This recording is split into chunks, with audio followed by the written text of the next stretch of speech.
Antes de todo, es necesario entender el peso de lo que ocurrió. Cuando un joven de apenas 18 años decide ocultar un dolor que lo acompañaba desde hacía días y enfrenta al entrenador de la selección como si estuviera frente a un compañero cualquiera, no se trata solo de un incidente deportivo. Es el inicio de un choque silencioso que se transforma en una explosión nacional. No es exageración. Lo que empezó como una molestia en la cadera evolucionó hacia la crisis más explosiva que la selección española ha vivido en muchos años, quizá desde aquellos periodos de guerras internas que nunca llegaron a las cámaras. La diferencia es que, ahora, todo salió a la luz de forma brutal. La situación tomó un peso inimaginable porque hablamos de alguien que carga un país entero sobre los hombros, incluso sin haber alcanzado la plenitud de su carrera. Lamine siempre fue visto como una joya, como una apuesta, como el salvador de una generación, el chico que debía inaugurar un nuevo ciclo de victorias, alguien capaz de devolver el brillo que España había perdido.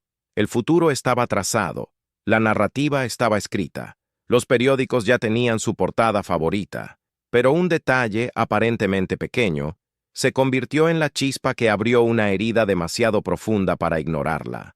La concentración para el partido contra Georgia parecía común al principio. Entrenamientos ligeros, cámaras registrando sonrisas, jugadores más experimentados orientando a los más jóvenes, un ambiente de tranquilidad, nada significativo para quien observaba desde lejos. Pero quienes estaban más cerca percibieron algo extraño. Lamine se movía de un modo particular, como si intentara ocultar un dolor que insistía en aparecer en cada paso más rápido. Una molestia discreta, pero que para profesionales acostumbrados a detectar lesiones a distancia, gritaba como una alarma fuerte. El equipo médico, siempre atento, sabía que aquel movimiento no había nacido en el entrenamiento del día. Era algo anterior, el tipo de dolor que no surge por casualidad, que ha sido disimulado, que exige atención. Y cuando decidieron realizar exámenes más detallados, el silencio en el centro de entrenamiento se volvió pesado. Porque el problema estaba ahí, claro como el día, y nadie había dicho una sola palabra, ni el jugador, ni su club, ni sus representantes, nada.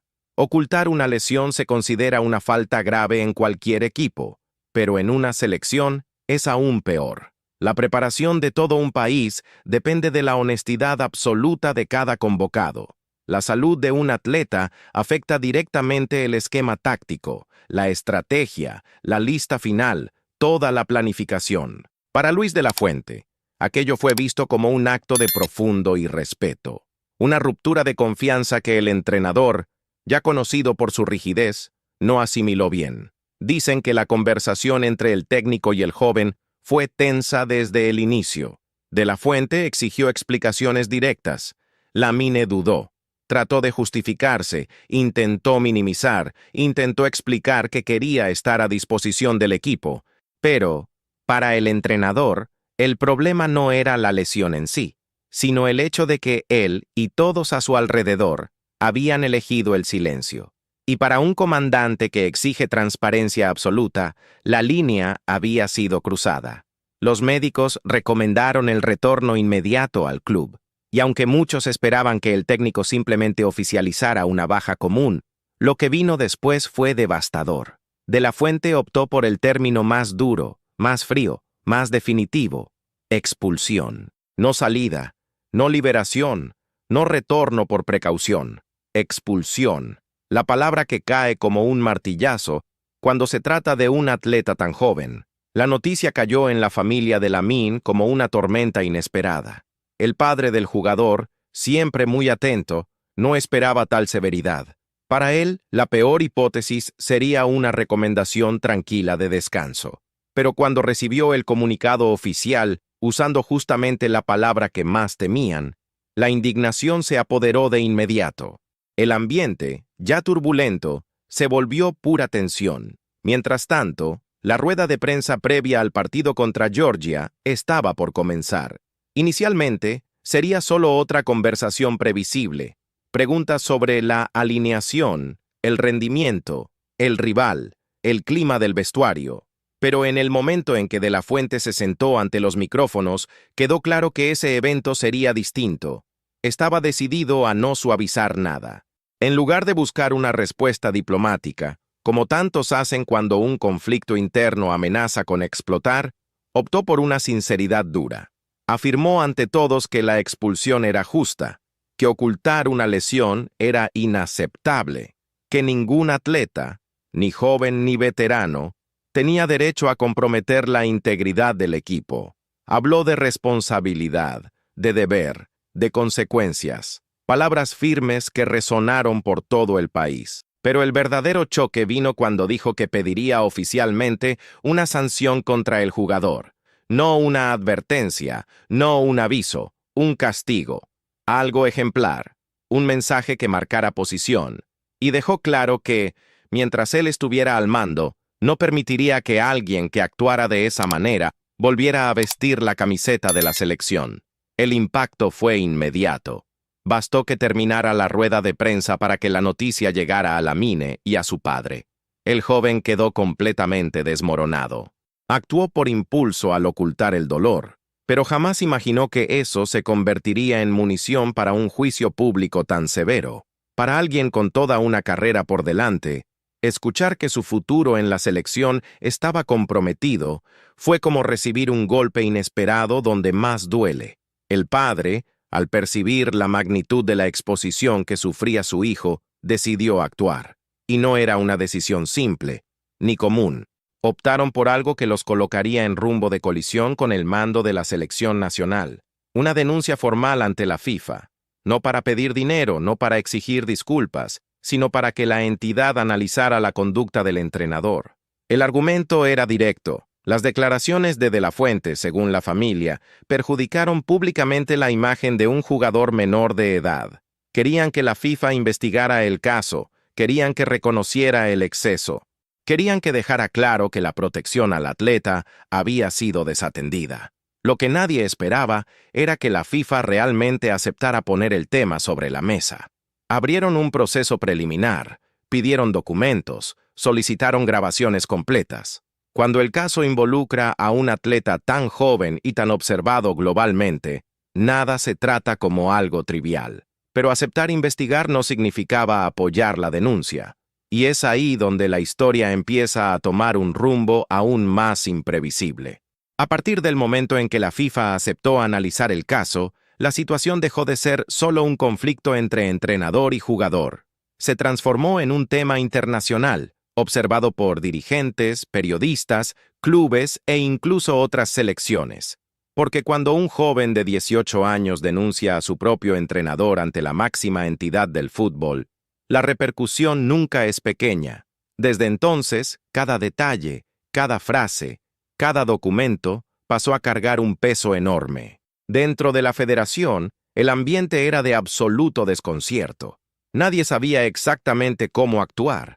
Por un lado, existía la necesidad de respaldar al entrenador, que tenía autoridad sobre el grupo. Por otro, era imposible ignorar que Lamine era visto como el mayor talento de la nueva generación y que la imagen de la selección sufriría con cualquier decisión extrema. Internamente, los dirigentes intentaban suavizar, convencer, encontrar algún punto de equilibrio. Pero ya no había cómo volver al estado anterior. El conflicto estaba instalado. Mientras tanto, la FIFA aceleraba sus primeros pasos. Solicitaron informes médicos, registros internos, la grabación completa de la rueda de prensa, sin cortes, sin edición, sin filtros. Querían todo.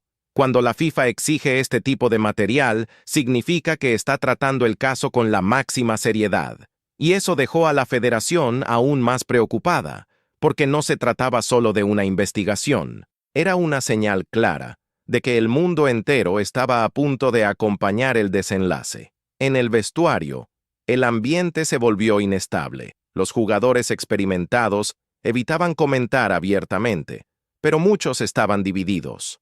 Algunos defendían la disciplina de la Fuente, alegando que la regla debía valer para todos. Otros creían que el entrenador había exagerado en la forma en que expuso a un jugador tan joven. La presencia de esa división, incluso silenciosa, Era un campo minado listo para explotar en cualquier momento. Lamine, por su parte, intentaba lidiar con todo lo que estaba ocurriendo, pero era imposible para alguien de su edad absorber aquella tormenta emocional sin ser afectado. El chico estaba asustado. La presión proveniente de todos los lados era aplastante. Los titulares internacionales, los debates en redes, los programas de televisión discutiendo su conducta, la imagen de promesa emergente transformándose poco a poco en blanco de críticas. Y en el centro de todo eso, el miedo de ser apartado definitivamente de la selección. Del lado de la familia, el padre asumió la línea de frente. Era él quien hablaba con los abogados, respondía a la prensa, revisaba documentos. Lamine, emocionalmente debilitado, se quedaba en casa, recibiendo llamadas de amigos y compañeros de club que intentaban consolarlo, pero nada parecía aliviar el peso de ver su nombre involucrado en algo tan serio. Solo repetía algo que dolía. Nunca quiso perjudicar a nadie, solo quería jugar. La federación, al percibir que la situación estaba tomando proporciones irreversibles, intentó buscar una salida diplomática.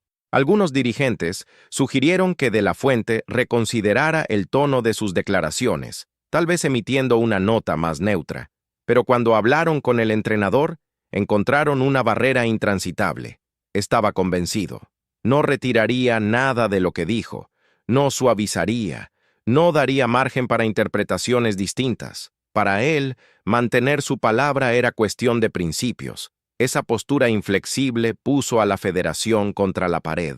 No había cómo obligar al entrenador a disculparse, y al mismo tiempo, era imposible ignorar que Lamine se había convertido en un símbolo dentro del país. La prensa seguía dividida. Algunos defendían al técnico, otros afirmaban que había sido demasiado duro con un adolescente. Las redes sociales estaban completamente incendiadas. Mientras tanto, en la sede de la FIFA, el proceso avanzaba rápidamente. El Comité de Ética solicitó una reunión presencial con representantes de Lamine. El padre asistió acompañado de abogados. La conversación fue larga, intensa. Explicó cómo el hijo estaba emocionalmente fragilizado, cómo las palabras de la Fuente habían repercutido globalmente, cómo la carrera de un joven podía verse perjudicada. Explicó con claridad y hasta con emoción que no buscaba destruir la imagen del entrenador, sino protegerla de su hijo. La FIFA escuchó todo en silencio. Hicieron preguntas puntuales. Solicitaron más documentos. Explicaron que analizarían el caso con la máxima imparcialidad, pero no dieron ninguna señal de lo que podría ocurrir, y esa falta de dirección alimentó aún más la ansiedad de todos. Mientras el análisis seguía su curso, el clima en España se deterioraba rápidamente. Cada entrenamiento de la selección era observado con lupa. Cada gesto de la Fuente se interpretaba como un mensaje. Cada entrevista de los jugadores era analizada al detalle.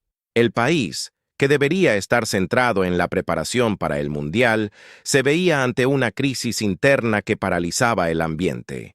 La presión alcanzó su punto máximo cuando comenzaron a circular rumores de que el veredicto saldría en pocas horas. La federación entró en estado de alerta total. Nadie daba declaraciones. Nadie quería equivocarse en una sola palabra. Lamine y su familia esperaban en casa, tensos, intentando imaginar cuál sería el destino a partir de entonces. Cuando el reloj se acercó a la medianoche, el teléfono finalmente sonó. Era el comunicado oficial, y el impacto del texto fue devastador para el entorno del joven jugador. La FIFA rechazó la denuncia. Según la entidad, las declaraciones de la Fuente encajaban plenamente dentro de las atribuciones de un entrenador al velar por la integridad deportiva de la selección. No vieron intención de humillar, ni de perjudicar, ni de exponer deliberadamente al jugador. La interpretación fue clara. El técnico actuó dentro de sus derechos. Para la federación, aquello fue un alivio inmediato. Quitaba un peso enorme de los hombros institucionales. Para el entrenador, era la confirmación de que su postura era legítima. Salió fortalecido. Pero para Lamine, fue un golpe que hirió profundamente. La decisión significaba que, mientras el técnico permaneciera en el cargo, su presencia en la selección quedaba suspendida de manera implícita. Oficialmente, no había castigo contra él, pero en la práctica, la puerta estaba cerrada. No habría mundial. No habría oportunidad de mostrar el talento que todos esperaban. No habría reconciliación fácil. España, en ese instante, perdía más que un jugador prometedor. Perdía una figura que podía representar la nueva era. Perdía una oportunidad de construir una selección basada en el futuro. Y el país comenzó a preguntarse cómo un intercambio de palabras, una decisión impulsiva y un malentendido podían destruir algo tan grande, tan pronto. Pero esta historia aún tenía desdoblamientos inesperados, y nada estaba verdaderamente resuelto. La decisión de la FIFA debería haber cerrado el caso, pero ocurrió exactamente lo contrario. En cuanto el veredicto se hizo público, España entró en ebullición. La noticia recorrió periódicos, radios, programas deportivos, debates políticos y redes sociales en cuestión de minutos.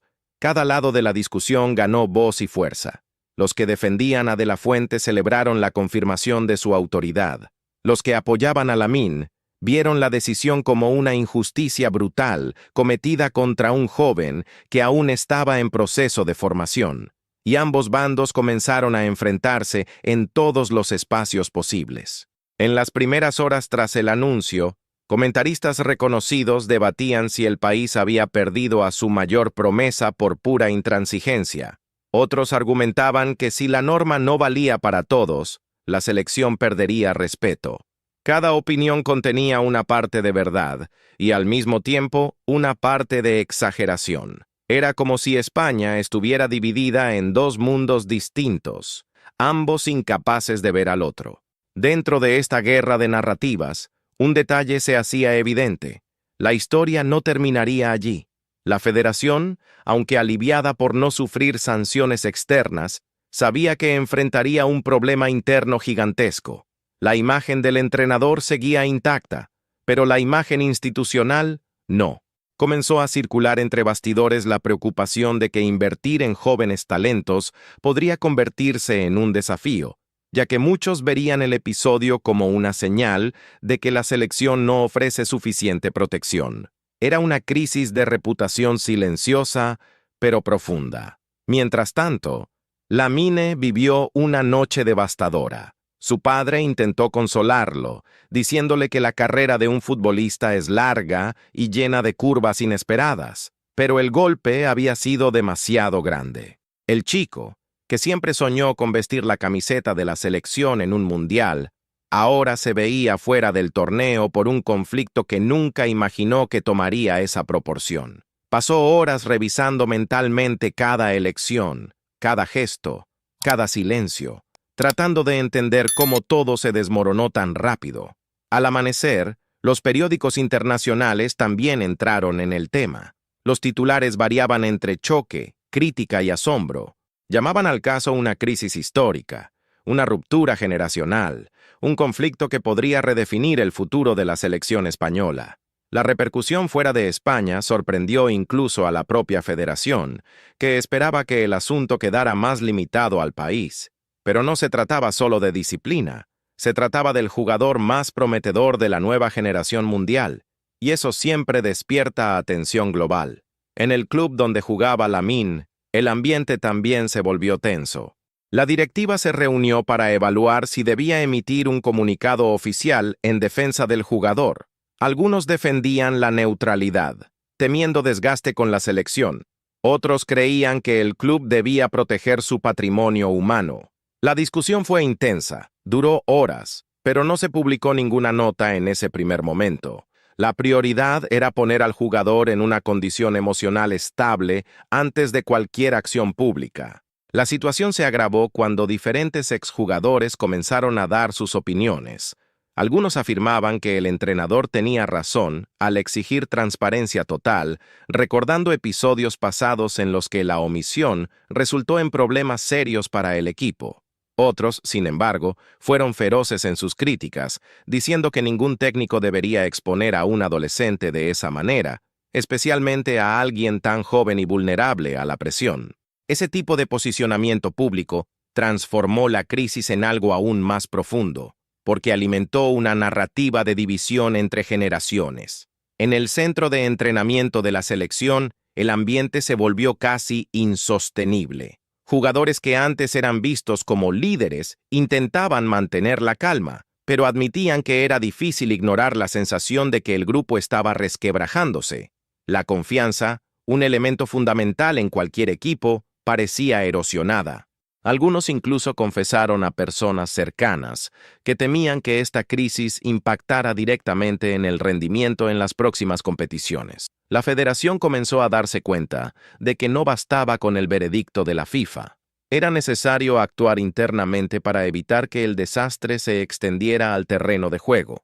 Por eso, convocaron una reunión de emergencia con miembros del Consejo y representantes del cuerpo técnico.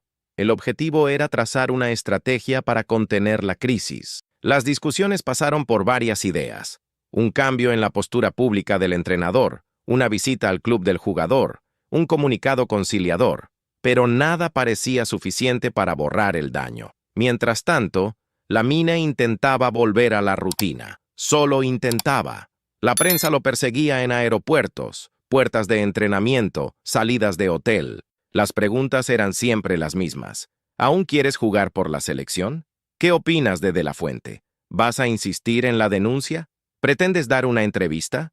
Pero la orientación de los abogados y del propio club era clara: silencio.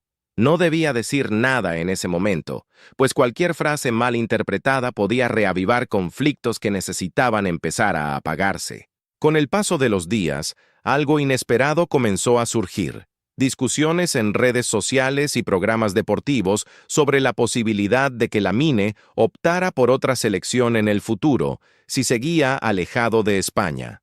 Aunque el reglamento era rígido, algunas puertas aún existían, especialmente dada la edad del jugador. Ese rumor, aunque especulativo, presionó aún más a la federación, que temía perder a un talento que podría marcar época. El padre de Lamine, al percibir esto, comenzó a moverse con cautela. Se reunió con empresarios, dirigentes, consultores deportivos, no para presionar a la selección, sino para entender claramente cada opción. Sabía que el tiempo pasa rápido y que las decisiones precipitadas pueden destruir una carrera tanto como las decisiones tardías. La prioridad era proteger a su hijo, reconstruir su confianza y evitar que cargara este episodio como una marca permanente. El entrenador, por su parte, mantuvo una postura firme y silenciosa. Seguía dirigiendo entrenamientos con foco absoluto y sin permitir que el tema interfiriera en el día a día. Pero, entre bastidores, personas cercanas afirmaban que también sentía el peso de la crisis. Nunca imaginó que una decisión disciplinaria se convertiría en un juicio global sobre su liderazgo. Aún así, mantenía la convicción de que actuar con firmeza era necesario.